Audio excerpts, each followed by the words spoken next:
To those of you just joining, good morning or good afternoon or good evening, depending on where you are in the world. We're just going to give it a few additional moments before we begin to let everyone enter from that waiting room.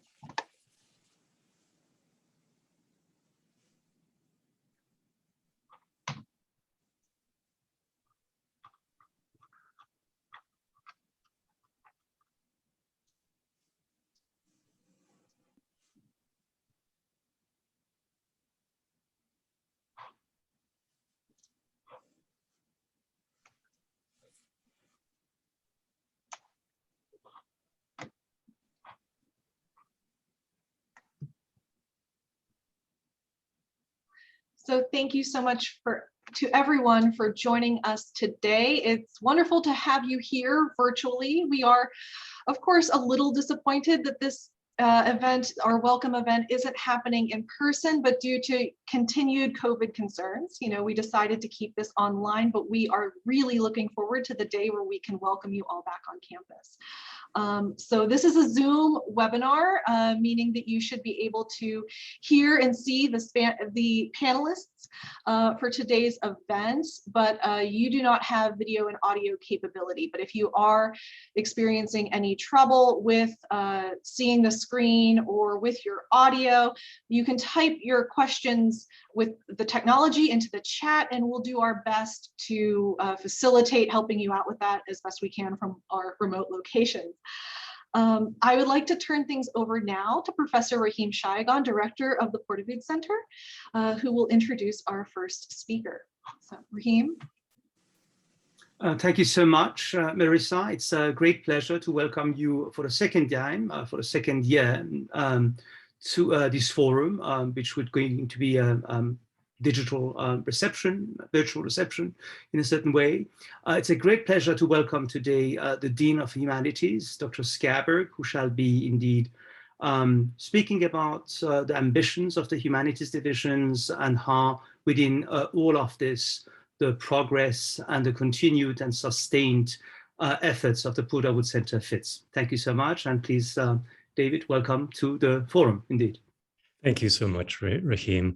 It's wonderful to be gathering with all of you today, even in this virtual format. We have much to celebrate and much to look forward to in the coming year and in the coming years. The center, as it has developed, has established itself already as an integral academic center, not just for academic center, not just for UCLA, but really for a growing global academic audience. And that's really thanks to the hard work, the continual work of Professor Shayagan, of the supporters of the center from beyond campus, the supporters on campus, including faculty and staff and students. We have a really thriving enterprise here.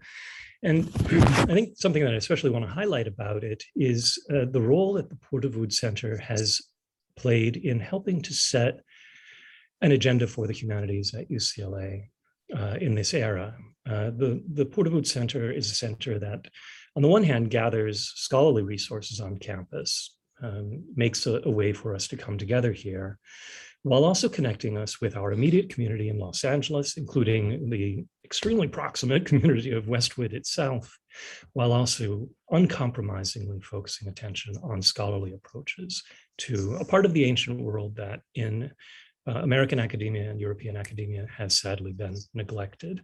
And our project at UCLA is to make humanities as inclusive, as connective, as integrating for everyone who experiences it as possible. The Pourdavoud Center has led the way in that, and I find that incredibly inspiring, both for the work of the center in future and for the kinds of other creative institution building we want to do here in the Division of Humanities. So I'm grateful for all of the work that has gone into bringing the center to this point. I really want to acknowledge some of the donors who've made this work possible, because as all of us understand, while the Public Research University is a great platform, it's not especially well set up to direct state funds toward all of the areas that we regard as crucially important for our students and for our fellow scholars. So I really want, of course, to acknowledge the great generosity of Dr. Anahita Nafisi Lovelace and Mr. Jim Lovelace, who are here with us today. benefactors of the center, founders of the center, both in material ways and in the form of ideas.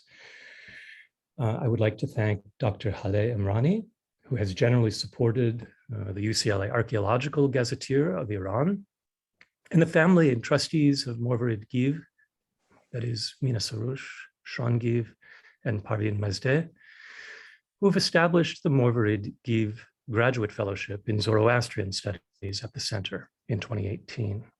7 fellowship stipends have been awarded for the 2021 and 22 academic year. Now I'm really pleased to introduce my friend and great supporter of the center, Dr. Anahita Nafisi Lovelace. Thank you, Dean Schaberg. And thank you for your incredible involvement and commitment to the Pourdavoud Center. What you have created in the Division of Humanities, the way you have made the study of the ancient world feel relative and created bridges among ancient cultures where perhaps none existed before is really remarkable. And it's just wonderful to be a center within the Division of Humanities with everything that was already in place and all the new things that are coming into place. And a big thank you, to piggyback right on what you just said, to all the wonderful donors to the Pourdavoud Center. Obviously, without your support and engagement, we would not be able to grow in the way that we have, and we can't thank you enough. But I also want to really thank the people who create the content for us. First and foremost, Professor Shaigan and Dr. Stevens, and we have with us today Dr. Winnerman, who's going to be a presenter, and Dr. Mousavi. But all the scholars, the invited scholars, the scholars in attendance, the speakers, and everyone who attends the lectures, you contribute to the life at the Pourdavoud Center. We can't thank you enough for that. We have a lot of good stuff to look forward to. Professor Shaigan is going to talk about what we've accomplished already, but also what's ahead. And so I'm not going to take any more time than that, but just to say I'm delighted to be here and to be a part of this thriving endeavor. Thank you so much. Thank you so much. Thank you, Dean Schaberg. Thank you, Dr. Nafisi Lovelace, for these wonderful words. I'm comforted by the fact that the Dean of Humanities deems that indeed our endeavors are going to be of great contribution, maybe to the humanities in general. I would just not take much of your time, maybe just review what we have accomplished hitherto in the last year and under what conditions, and give a few nuggets of things ahead. In what we all know that in the prior year, we had obviously been comforted, confronted with the reality of the pandemic and the limitations, severe limitations that it obviously imposed on us. But it was also a moment for reflection and a moment to think anew how we wanted to situate the center. The pandemic indeed forced us to rethink some of our core tenets of our center and allowed us to create content in a way that we had not done before. And this in manifold ways. Foremost, we couldn't bring anybody to the center, so we took the centers to them, to the guest speakers, and we established a network of 24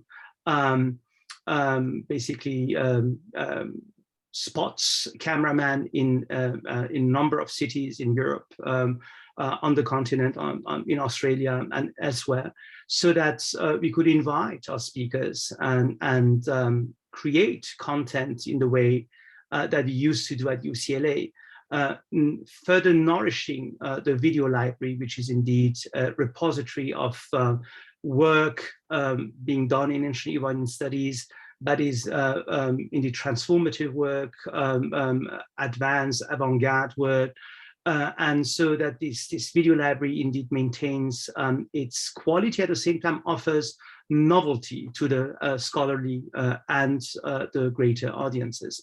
So this indeed further led us to the creation of what we call virtual hubs. That means the promise to be able, in association and in concert with institutions of higher learning anywhere else, to create more regional content for the consumption of audiences that are more specific to that region. So it allows us basically to transcend the physical boundaries of where we are at UCLA and become a true partner in the creation of scholarship in association with other institutions anywhere in the world. And those virtual hubs are basically a source for, they are where we intend to be furthering our efforts. They are an inspiration for us and an aspiration indeed. Just providing a glimpse of what we have done last year, we had a number of lecturers who both provided extraordinary lectures around novel and new scholarship, mostly in form of published works. And so we offered them a forum to present that work. At the same time, we also re-recorded their presentation, as I mentioned, through these networks that we had established everywhere else, and provided them a forum to present this in a more serene setting and with the qualities that is usually associated with our video library. Hence, we had a number of lectures. Some of the presenters are here reflected in this slide that Marissa has kindly provided. We also had, on top of individual lectures, a number of workshops that lend themselves better for a virtual setting than the large conferences, international conferences that we usually usually held at UCLA. Those are three of the workshops that we held. There are current trends in Manichaean studies. That was a workshop over 2 days about the status questionis of Manichaean studies nowadays. A wonderful workshop on in connection with colleagues at NALC on a puzzling papyrus called the Papyrus Ampest 63 and its connection with the Achaemenid world and the Jewish community therein. And then we had another trend-setting workshop on the world of a main collaborateur and preserver of Egyptian traditions under the Achaemenid rule, namely Uja Horesnet. And so that workshop was indeed organized by Marissa and in connection with Professor Wasmut. And it was an international conference on what is exactly, how do we have to understand Egypt under Achaemenid dominion? And as you would know, and you would find out in a moment, Achaemenid Egypt is becoming very increasingly a major point of concentration of our efforts, also because we have a very good and large Achaemenid scholarly a tradition at UCLA that is being led by a number of very great colleagues, among them Dr. Chiara Cooney and Dr. Willeke Windrich. If I may go to the next slide, please. I would also like to acknowledge the Mousavi Graduate Fellowship in Zoroastrian Studies established by the Mousavi trustees. Among them, I would like to personally thank Sean Give and Mina Sarouche for their efforts in order to create this at UCLA, at the center, at the Pourdavoud Center, at our center. We decided, like last year, to give it to a number of students who are engaged in the study of Zoroastrianism, be it its languages or its traditions. A number of students received that fellowship for this present academic year. Hong Chen, one of our students who's taking Avestan courses with us, as well as many other courses, many languages. Ethan Friedland, whom I like to welcome as well as a new graduate student in the program of UN Studies. And Aida who's a specialist of Indo-European studies, Indic and Iranian as well, who's taking a Western course, an advanced one. Elizabeth Koch, a student of Iranian studies and Egyptian studies, who's working like Hong on both the Egyptian and Iranian traditions, who's also continuing with her Western studies. Emma Peterson, one of our graduate students in Iranian studies, who's again working for the second year on Western classes, Western language. Alex Roy, student of Indo-European studies, with maybe a specialty in Indian and ancient Iranian, who's again working on Western languages and religions, and Attiye Tarei, who is working on the communities, Saracen communities in the Islamic period, and is a graduate student of the NEF department. So to all of them, congratulations, and thank you indeed for keeping the traditions of Zoroastrianism alive. Now, about things to come. So if we can go maybe to the next slide, please. Thank you. We are, for the second year, continuing, actually second and almost third year, I would say, well, third academic year. We are continuing with our online virtual lectures. We plan to transition eventually in the spring quarter to in-person lectures. But for now, we keep the format, and the format has indeed been very yielding and has found many takers in Europe as well, because we try to time our lectures in a way that our colleagues and audiences in Europe can also partake in our offerings. One of a few nuggets of the things that we shall be offering would be a discussion by Professor Bruno Jacobs and Robert Rollinger about the most recent publication of the Companion to the Achaemenid Persian Empire in 2 volumes. It's just an extraordinary work. It is breathtaking when you see it physically. It is basically the sum of all that we know pretty much on the Achaemenid world, and it's going to be a trendsetter for decades to come. It's going to be an essential book. So I'm looking forward to the discussion of the motivations for creating this companion volume, and what it shall be performing and doing for the field in the future. Another lecture, among others, that will be held again virtually would be around the recent book by Professor James Howard Johnson about the last great war of antiquity. This is the last war that was fought between the forces of the Sasanian Empire and the Byzantine Empire before the collapse of the Persian Empire and the rise of the nascent world that would be the Islamic world. And it is going to be an extraordinarily important work, indeed indicating to some extent how the late antique world order fell and was replaced eventually by a new one. Another lecture would be held by our dear colleague at UCI, Dr. John Lee, Professor John Lee, who would be speaking about the Green concubines and Achaemenid dynastic politics. And I'm very much looking forward to this lecture, which has been postponed, which was supposed to be held last year, but was postponed for this year. Thank you so much, Marissa. If we can maybe move to things to come. So in the spring, we will be holding 2 in-person events. One is going to be a series of lectures, the so-called Jahrscharte lecture series, with which we are bestowed. Again, these are lectures held in the memory of Professor Ehsan Jahrscharte.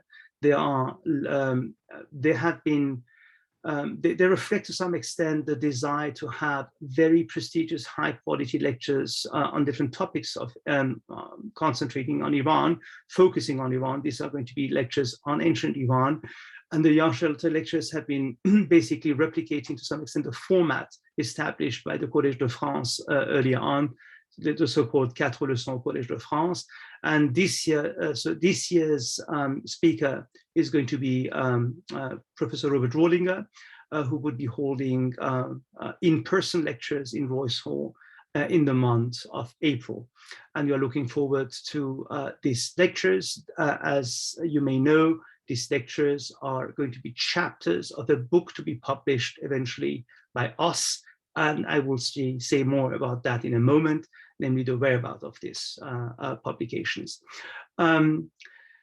Another event that we shall be organizing next year is going to be in conjunction with the important exhibit at the Getty Villa, and that's going to be Persia, ancient Iran and the classical world. This exhibit is the fruit of a number of years of collaboration with the Getty. I would like to indeed just take the occasion, the opportunity to thank a number of our colleagues at the Getty. I would specifically like to thank Dr. Alexa Sekura, the head of the Scholars Program, with whom we organized 2 conferences that indeed were centered on the theme established by the Getty Museum, the theme of ancient Persia and the West.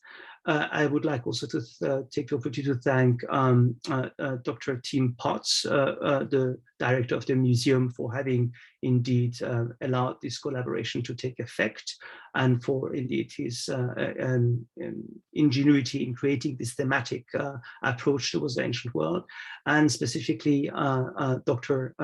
Jeffrey Spear, my good friend Dr. Spear, for the ongoing collaboration with the Getty.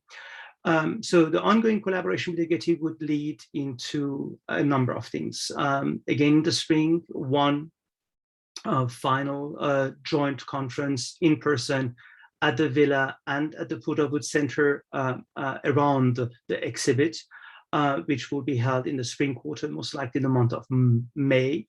And then a number of publications. The main publication would be that the catalog that Dr. Spear is in charge of producing, and is going to basically come to light very soon. And the publication that we indeed have launched, and about which I shall speak in a moment. So about the new initiatives. Thank you so much. If I can, next slide, please. We are engaged in a number of research initiatives at the center. Some of them are going to be are going to be presented to you today, namely the Gazetteer, as well as the hopefully the to-be consortium on ancient Egypt. Among other initiatives, we would like to mention the Achaemenid Glyptics initiatives. This is basically the collaboration, the attempt, the desire to bring to UCLA and to be basically the repository of the largest digital collection of Achaemenid seals in the world, one of the largest collection of seals in the ancient Near East altogether. And we are collaborating in this with Dr. Garrison, and hope to be able indeed to finalize things this year. It's a huge enterprise because of the size of this collection.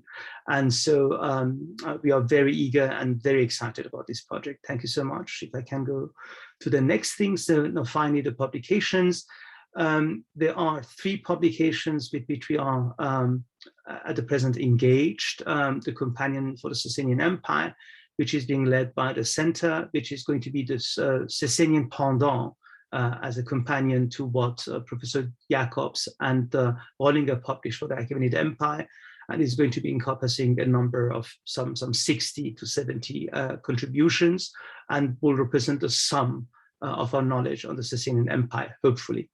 Now we are also publishing, as I mentioned, our own publication, our own work on ancient Persia and the West in conjunction with Getty Press. This is basically the proceedings of the conferences that we held together over 2 years. And so it will encompass a number of work on the subject matter, independent from the catalog that has been so beautifully produced by the Getty. But this book would also be published with the Getty Press.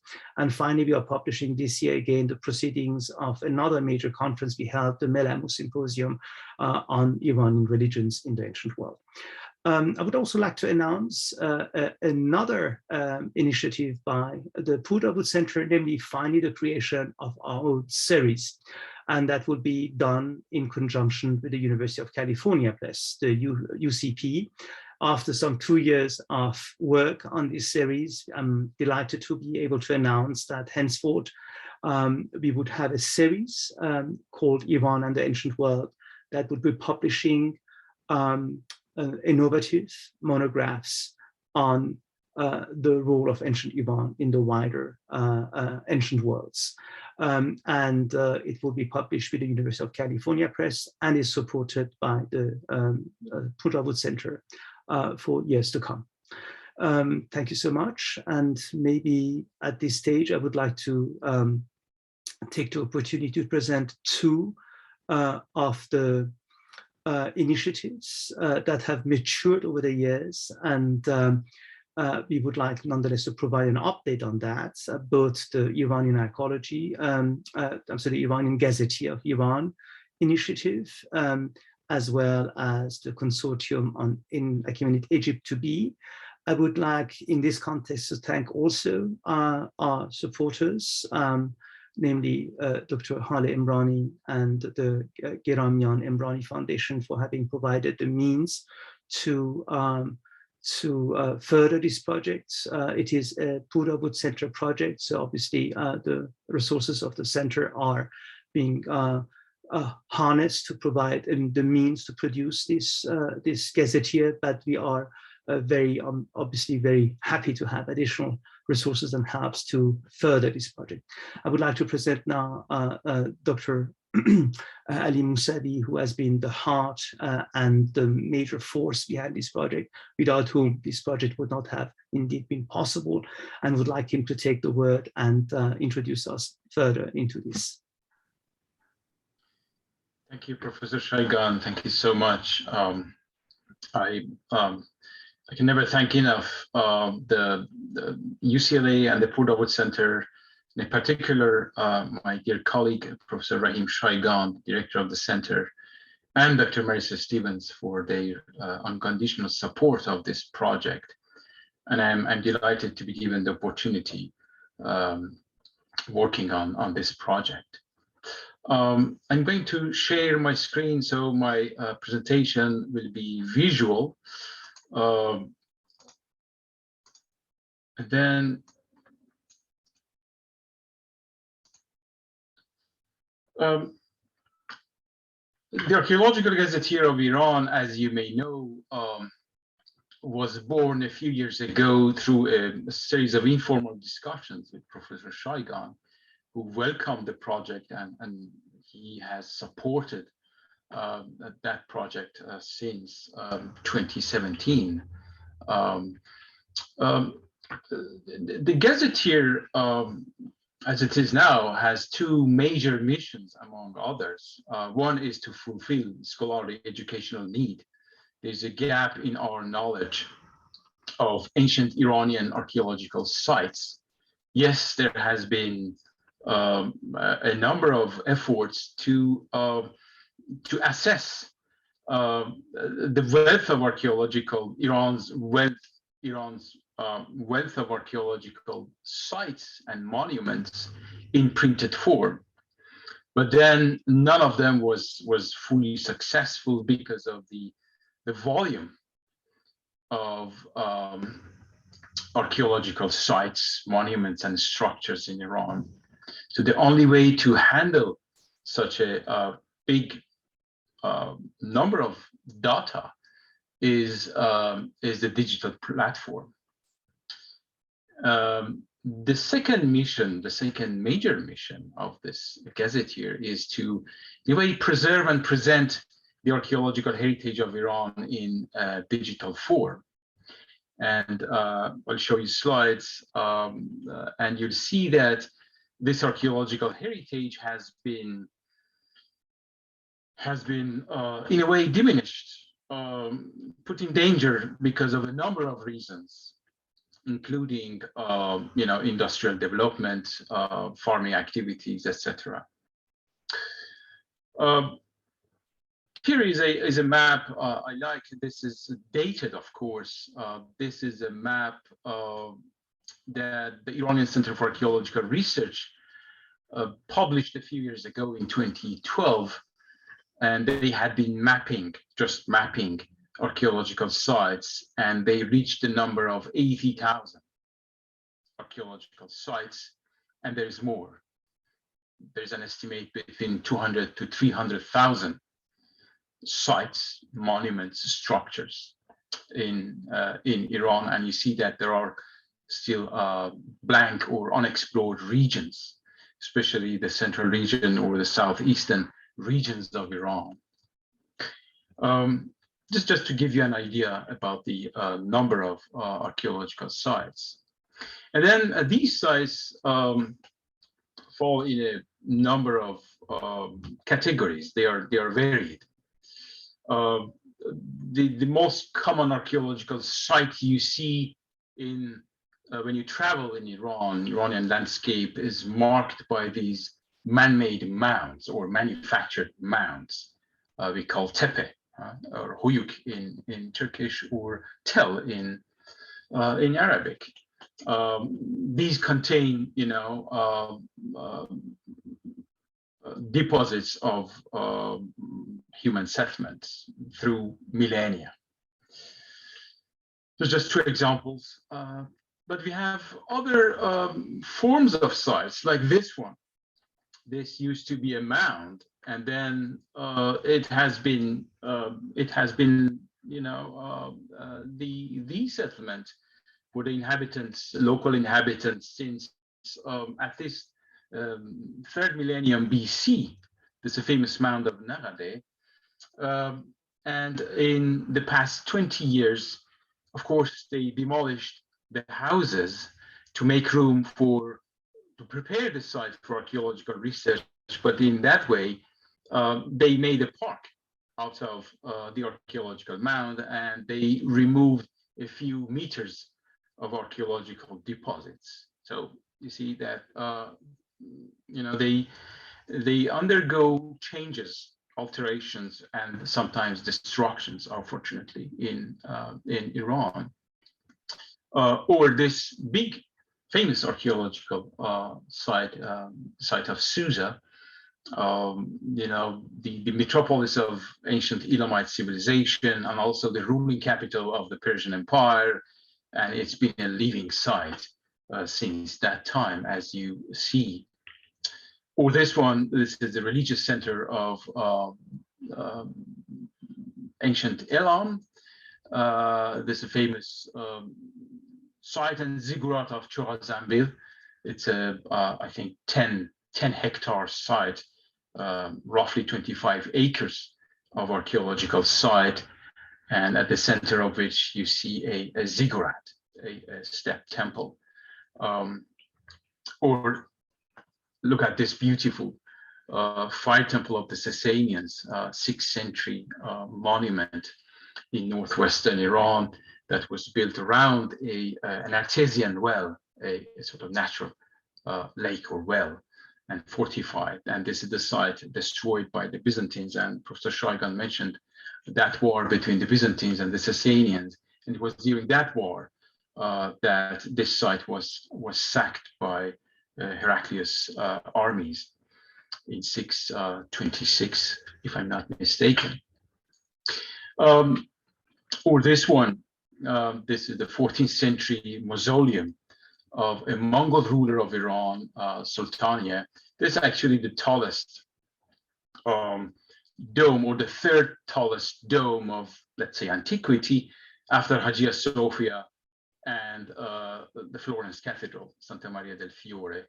But this one is entirely in brick. And according to a number of scholars, this actually provided a source of inspiration for Brunelleschi to build the dome of the Santa Maria del Fiore Cathedral, which is a double shell dome. This one is a double shell as well, but this one is entirely in brick. This is a World Heritage Site. So we have a few, world-renowned gems, in Iran. But we have also a variety of other structures, like this isolated monument known as Gure Dokhtar, an imitation of the tomb of Cyrus, but later in date, or those rock-cut tombs of post-Achaemenid, I would say maybe 3rd century BC, rock-cut tombs in the whereabouts of Persepolis, ruins, excavated ruins such as the fire temple called Mile Mile Ge, and then isolated inscriptions, going back to 800, 700 BC, like the one Sandurdashi in Iranian Azerbaijan. What to do with that? And I think that the gazetteer is the best place to handle this volume and very number of archaeological sites and monuments. And there are more sites, and Iranian archaeologists are discover almost every year. 1 or 2 important sites like this unexplored Sasanian site. This could be a town halfway between Firuzabad and Bishapur in Persia, in Fars, recently discovered at a place called Bakhun.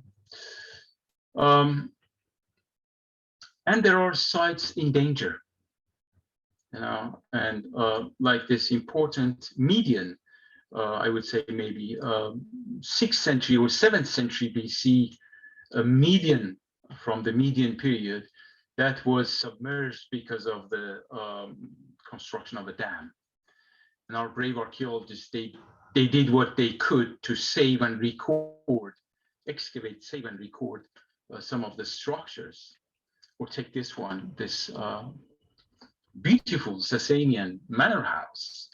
I would say maybe a 5th or 6th century manor house on the side of the Seymere River, but fully submerged and destroyed because of the construction of a dam.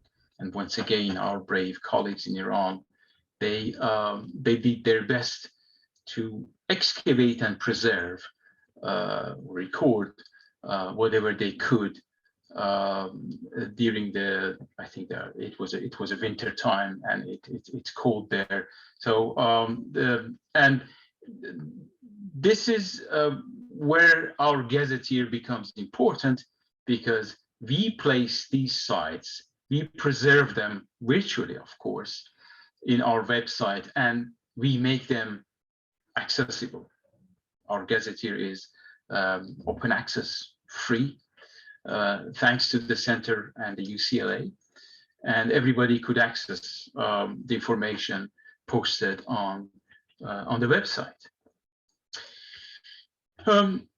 Another mission, maybe less important, of the gazetteer is to make available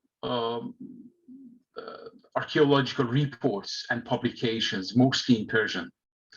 And they are hard to find even in Iran because of their sort of uneven distribution, and some of them now are in the form of just, they are digital in PDFs, so really hard to find.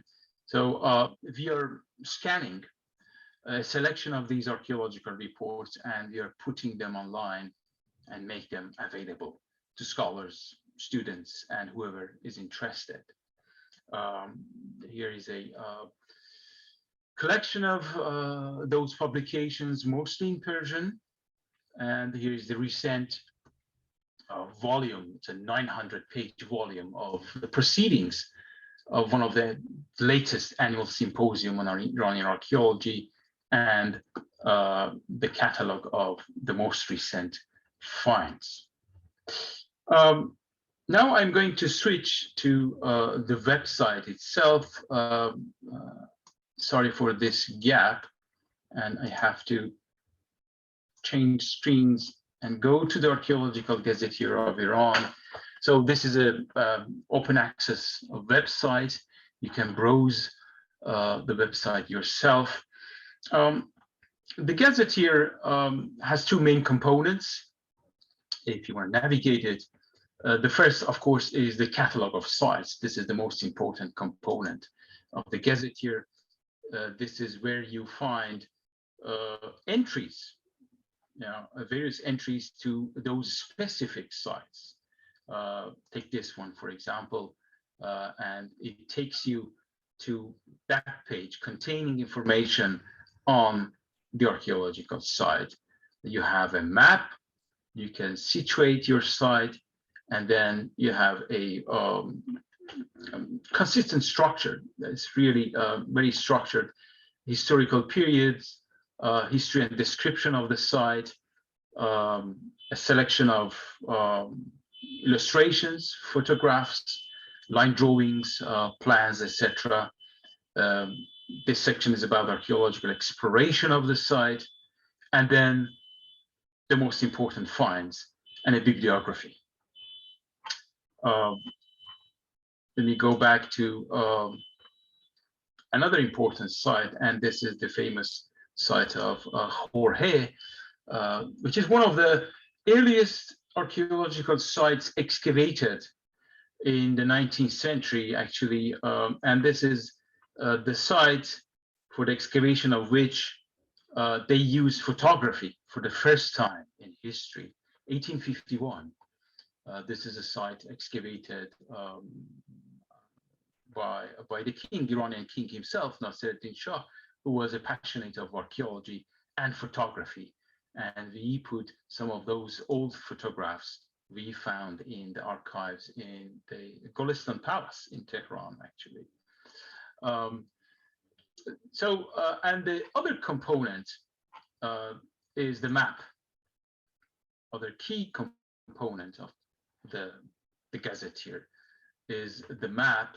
So we map all these sites, and by going to this map or clicking on the map, you can go to your site.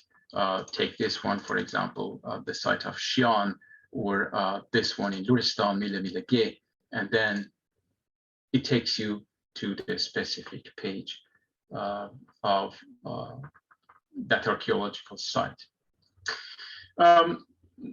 The Archaeological Gazetteer is a collective, collaborative endeavor. A number of scholars have contributed to the Gazetteer, so the catalog is growing, and we are creating a forum in which scholars can communicate and can share their ideas, or even update or alter or modify entries. Another feature we are adding to the Gazetteer is a section on the archaeological news, a series of curated archaeological news, Iranian archaeological news we are going to add. And these are the two features we are working on, and they'll be available before the end of this year, hopefully, both features. And here I would like to end my presentation and leave to make room for the next presentation. Thank you for your attention.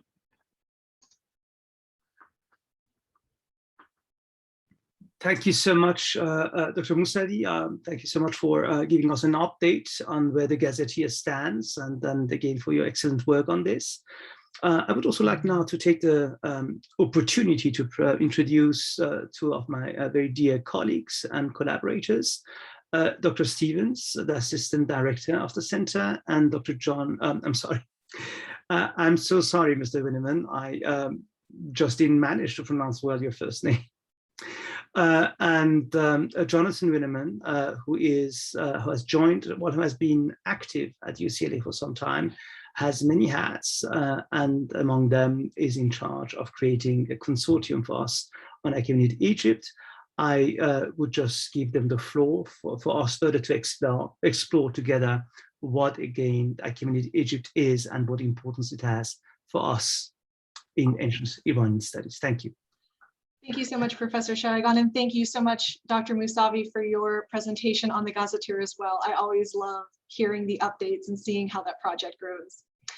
So one of the newest endeavors that the Pourdavoud Center is undertaking is creating a consortium to better understand Achaemenid Egypt. And this is a time in Egyptian history where, as the name suggests, Egypt becomes part of the Achaemenid Persian Empire. This actually happens twice during the late period of Egyptian history, in time periods that Egyptologists call the 27th and 31st dynasties, respectively. Now, this is a fascinating time throughout the global ancient Near East and Egypt in particular, because what we see is Egypt is moving into a more international sphere, right? It is receiving all of these various influences, be they art, language, culture, politics, from various groups in the Near East, and the Persians are, of course, one of them during this time. Unfortunately, in traditional Egyptology, the Achaemenid period of Egypt is rather understudied. And this is changing. And there are a number of scholars working in this field now that Dr. Winnerman will highlight in the second half of this presentation. But up until this point, it's really been a position, a time period that has fallen through the cracks of traditional Egyptology and the study of Egyptian history. Now, the Pourdavoud Center's interests in Achaemenid Egypt really began in December of 2019, when we took a group of UCLA faculty and graduate students to Egypt for about a 2-week research trip, where we traveled the length of the country, all the way from the Sinai in the north down to Luxor in the south, looking at various Achaemenid monuments, and as well the monuments of Alexander the Great. We visited a number of museums, archaeological sites, and different cultural locations throughout the country, and really tried to gain a good sense of what was still extant in Egypt, both in situ and in museum collections, make some connections with the various curators and archaeologists that are working there, and see what type of research could be done to further our understanding of this very fascinating time period in Egyptian history. So just to give you a few examples from that research trip of things that we looked at and the types of research questions that we had, and progress that we made in conceptualizing this time period, I'd like to share just a few quick examples with you. The first is this canal stela of Darius that's currently situated in the forecourt of the Suez National Museum. Now, this is a document that has both a hieroglyphic side and a cuneiform side that details the canal that was commissioned and completed under the reign of Darius near the Suez. We know that there are probably 4 or 5 copies of this text on various stelae that have been found in Egypt.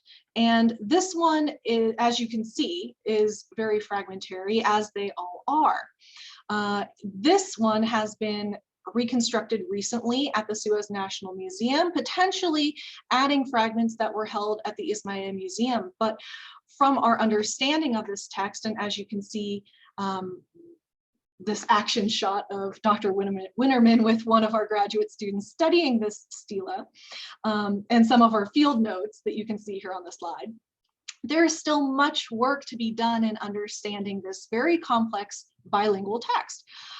It's quite possible that these fragments are an amalgamation of several of the various stelae that have been uncovered.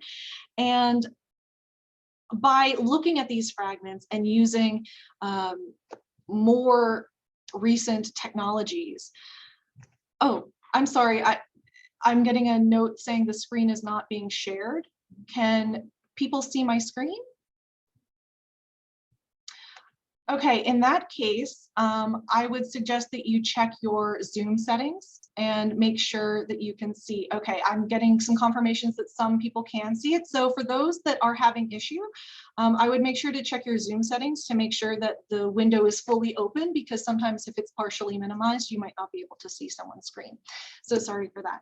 But no, but with more recent investigative techniques, we would maybe be able to uncover exactly how these fragments have been combined in how this text can represent a full narrative of this document. Moving far south from the Suez, we also looked at Karnak and Luxor temples. And at first glance, there does not seem to be much from the Achaemenid Persian period in Egypt at these locations. And in traditional Egyptological texts, you oftentimes barely get even one full paragraph of information about this entire period. And here you can see an example of that, where a quote from this singular paragraph says, "It must be assumed from this that normal cult and rituals quietly continued there unopposed," meaning that the Persian kings that were ruling Egypt maybe didn't take a great interest in these temple spaces or the religion, but things continued as normal. But I think that there's a lot more to be said here. And when one looks at these temple spaces, if these cults and rituals were continuing unopposed, that means that there should be more evidence of such endeavors by the 27th and 31st dynasties. In that case, it's worth reviewing these spaces once again to see what can be found there. And I think what we will find, and what initially we have already seen, is that Egyptian religious tradition during the Achaemenid period goes far beyond a simple tolerance or an indifference of the Achaemenid Persians, but really this was integrated into their political strategy as well as their economic strategy, because these temple spaces were very much economic centers of ancient Egyptian life. And the Persian kings knew that, as did all previous Egyptian kings up till that point. And so I think it's worth revisiting these spaces. One example of something that we did discover is there's a quick mention of some blocks with the cartouche of Alexander the Great that are at the far back of the temple near the Opet chapels. And what we know is that Alexander the Great often would build on monuments of earlier dynasties and would often seek out locations that had particular meaning to him. The Persian occupation of Egypt clearly being one, and then some others from the 18th dynasty earlier in Egypt as well. But I think by keying in on the monuments of Alexander the Great and what he left in these spaces, we can further understand perhaps what the Achaemenid Persians did before in these spaces as well, knowing how Alexander the Great liked to target these spaces and put his own name. And so what did we actually find when we looked at this one reference to these some blocks, right? That's how it's called, some blocks and architectural fragments found.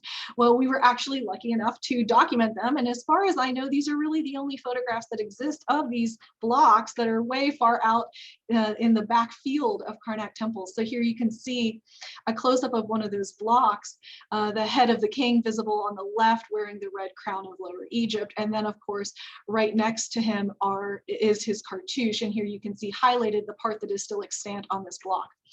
So that was quite a delightful find one late evening at Karnak Temple as the sun was beginning to set and we thought we would have to leave without locating these relief fragments from Alexander the Great. We ended up not going home empty-handed. We have these lovely photos taken of these blocks. One monument that we didn't get to visit during the 2019 trip, but we really hope to visit, is the Hibis Temple, because this really and truly is an Achaemenid Persian monument and temple in Egypt. It features relief primarily from Darius and is quite unique in how Egyptian religion and the deities are being conceptualized and portrayed in these spaces. I think there are definitely multiple audiences that were intended with the decoration of this temple. Clearly an Egyptian audience, a priestly audience, is always considered in these spaces, but it really goes to show the type of understanding and organization of Egyptian religion that the Achaemenid kings had in how they're choosing to present the deities on these temple walls. And beyond that, one very interesting thing that I found when studying the texts that are preserved on the walls of Hibis Temple are that the Achaemenid Persians really took time to understand what we often consider to be standard and boilerplate texts found on temple walls, and manipulate them in a way that shows their understanding and command of the spaces, as well as putting their own mark or stamp, on these texts. So for example, it's very common in dedicatory temple inscriptions to say things like, the doors of this temple were crafted from wood of Lebanese cedar, right? And so they'll reference where the materials of these texts would come from. And the way that Hibbis Temple, the texts there, discuss the cedar wood is calling it cedar from the west. Now, if you know where Hibbis Temple is in the Kharga Oasis, you will know that there is really no cedar to the west of this oasis. You would be out far into the Sahara Desert. So this is an example of the Persians really understanding these texts and reinvigorating them with their own knowledge. So this is cedar to the west of the Persian Empire proper, right? And that is how it's being portrayed here. So this conceptual and geographic understanding overlays very otherwise standard temple texts that would otherwise be overlooked by many scholars that aren't keyed in onto the specific historical and time period importance of this monument. Right, so those are some of the more recent forays that we have taken into understanding this time period that stem from that 2019 expedition that we took to Egypt.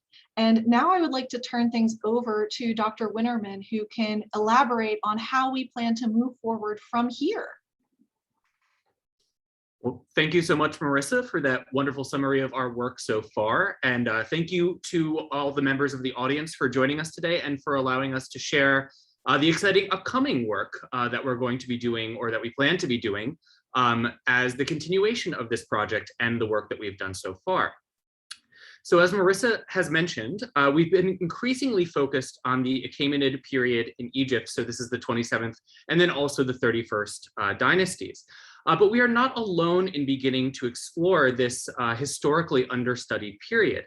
And indeed, our research is partially motivated and greatly aided by an excellent group of scholars who are somewhat single-handedly really over the past decade have revitalized the study of this period in both Persian and Egyptological studies communities. Before really this last decade, for a long time, and when I say a long time, I mean since the 1900s, essentially, we were limited to a somewhat limited publication program, which was excellent at the time, but of course now could be considered somewhat out of date. Furthermore, the material from both the Persian and Egyptian sides was published in really dispersed locations with no connections between the two groups of scholars. In other words, it was kind of totally lacking in interdisciplinarity. The results of this, at least from the Egyptological sector, was a strong bias against the Persian period.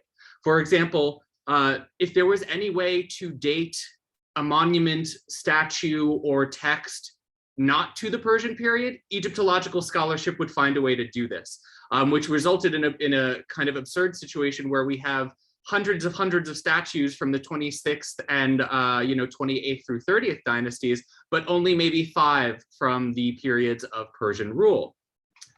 Now, fortunately, the situation has changed a great deal over the past decade or so, thanks to the work of some truly excellent scholars. To name only a few of them, and we've included some of their work on the screen now for you, these would be Damien Agula-Border, Melanie Wasmuth, and Henry Colburn. And really, their new additions have not only provided new access to the material for a new generation of scholars, but they've also provided a more holistic methodological approach to the material, which has really helped to kind of combine Egyptological and Iranian studies communities.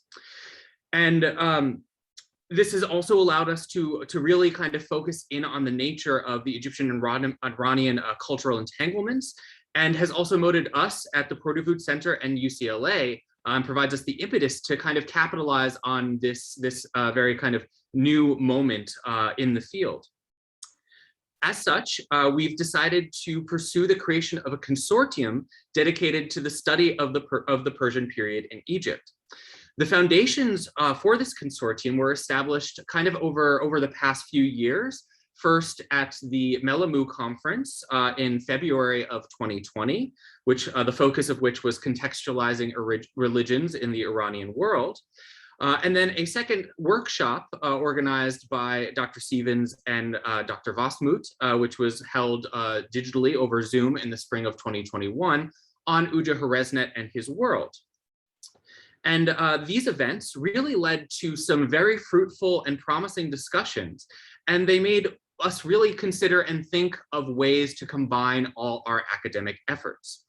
Because of this, we're now in the process of putting together a group of truly multidisciplinary scholars who are working on this period. Now, while the precise list of consortium members is still coalescing to some degree, we hope to work with some members of the scholarly community that you see on the screen, as well as people like Professor Damien Augu-Labordère of the French National Center for Scientific Research, Sepide Kaheri of the Collège de France, and again, Melanie Wasmut of the University of Helsinki.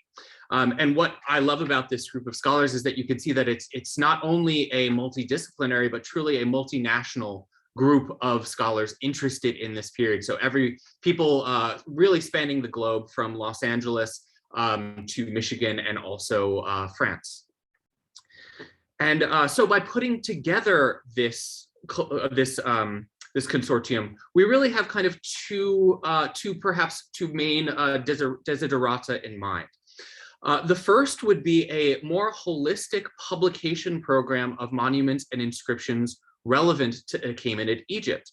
As kind of both Marissa and myself have mentioned, that one of the reasons why so little research has been done on this period for so long until recently is because all the information from the Iranian and Egyptian sides had been published separately. So, for example, for me as an Egyptologist, I would have had no idea without collaboration with our wonderful colleagues, I would have had no idea where to go to even look up the Old Persian or the cuneiform side of the canal stela. And so one of the things that we're looking into doing is creating a more capacious publication program that would combine Egyptian and Iranian evidence. Another benefit of such a program would be preservation and conservation. As Marissa did point out as well, many of these monuments are unfortunately in states of decay, as things from over 2,000 years ago are unfortunately wont to do. So it is really imperative that we act now if we want to record and preserve these monuments for the next generation of scholars. And one of the other things that we're pursuing in this regard is new technologies to aid us in this endeavor. In the picture that Marissa showed, it was me with the flashlight because it was kind of a quick trip that was just kind of intended as a preliminary survey. But one of the things that we're looking into is using new technological methodologies such as laser scanning to create very detailed and also sustainable records of these monuments. Now, the second aim of our program of research is, of course, the research itself and the methodological foundations of this. And working with this really multidisciplinary group of scholars, this would allow us to really properly address questions that have gone understudied in the past, such as the complex notion of identities in the plural during the Persian period in Egypt. Egyptological scholarship, for example, has tended to really take a very simplistic view of not only the Persian king's presence in Egypt, but also the identity of nobility during this period. So, for example, members of the Egyptian elite that were active during the 27th dynasty are usually portrayed as either rebels or collaborators, either people that were working together with the Persians and undermining their own culture, or were valiantly and consistently fighting against them. And I think, as we all know, human experience is in fact much more complicated, much more multifaceted. And so one of our goals is to kind of explore exactly how the Egyptian population reacted to this experience of domination, and a very new experience too, as we remember that this was kind of the first period of imperial rule that the Egyptians experienced. And conversely, we'd also be able to look at how Achaemenid officials living in Egypt were able to interact with their Egyptian colleagues. This also, of course, this kind of, if you want to look at it, the kind of a more bottom-down approach also then brings up naturally the question of the top-down approach, the question of Achaemenid imperial policy and the ingenious ways that they managed to insert themselves or insert their own beliefs, an imperial program very subtly into Egyptian monuments, so that there kind of was that these monuments spoke to not only but to multiple audiences, but in a way that perhaps the Egyptian and Iranian communities also did not find that detracted from their own readings of it. So kind of there were multiple readings that existed in harmonia at once. And then, of course, so this approach to imperialism, and then also brings up the logistics of empire. As Marissa mentioned several times, the Temple of Hibis, this is really out in the middle of the desert. How, from a logistics perspective, were the Achaemenids and Egyptians able to build such a large structure out there? How were they able to build this massive Qanat irrigation system? These are kind of huge irrigation tunnels dug near mountains. This must have been extremely complex and must have involved a lot of labor. How were they able to do this? So this is another question that we're looking into answering. And I think there are two things that I'd like to highlight about the research program in general, which I find particularly valuable. The first is that at every stage of this consortium, we're also hoping to include the work of our graduate students and also the graduate students of our collaborators and colleagues, not only to include them and support them in the research that is currently being done, but also to prepare them to be really the next generation of scholars who will continue this research thereafter. Also, I'd like to once again highlight the nature of the questions that we're asking, especially in terms of kind of cultural interaction, cultural entanglement, and experiences of domination. These are not questions only to the study of ancient Egypt or ancient Iran, but they're also questions relevant to our own communities today, whether they be our academic departments, UCLA in general, Los Angeles, or the larger nation and international communities. So that's a few of the reasons why I'm really excited for this project, and I'm looking forward to speaking with you all in the future about further developments. And with that, I would now like to turn it back to Dr. Stevens, who will deliver some very, very short concluding remarks. Thank you so much, Jonathan, for that. I just want to thank everyone for joining us today, and to please visit the Pourdavoud Center website. You can find the link in the chat, as well as some other links from things that we've discussed today. And I hope to see you at some of our future events, whether they be our more soon ones that will be virtually, or in the spring when we can hopefully get you back on campus in person. And I'd like to turn things over to Professor Shayagan, who will conclude today's event for us.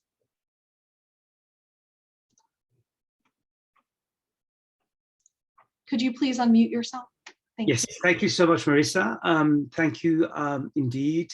My thanks to the speakers today, specifically to Dr. Mousavi, Stevens, and Winnerman for these presentations that are obviously presenting nuggets of our initiatives in the study of ancient Iran in a capacious way.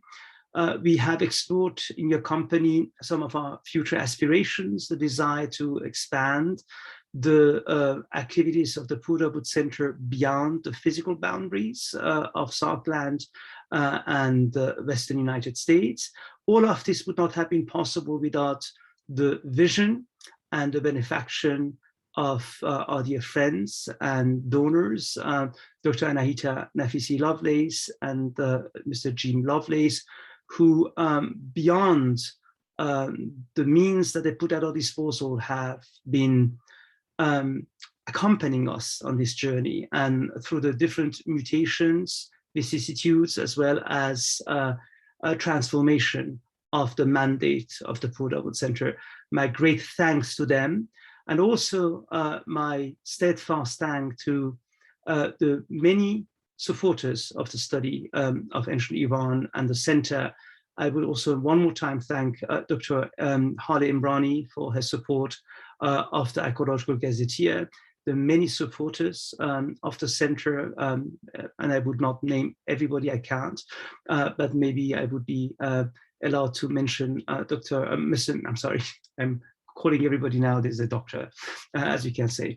But I would like to thank Ms. Nastaran Ahavan, and I would also like one more time to thank my dear friends, Ms. in this time, Dr. Sarouche and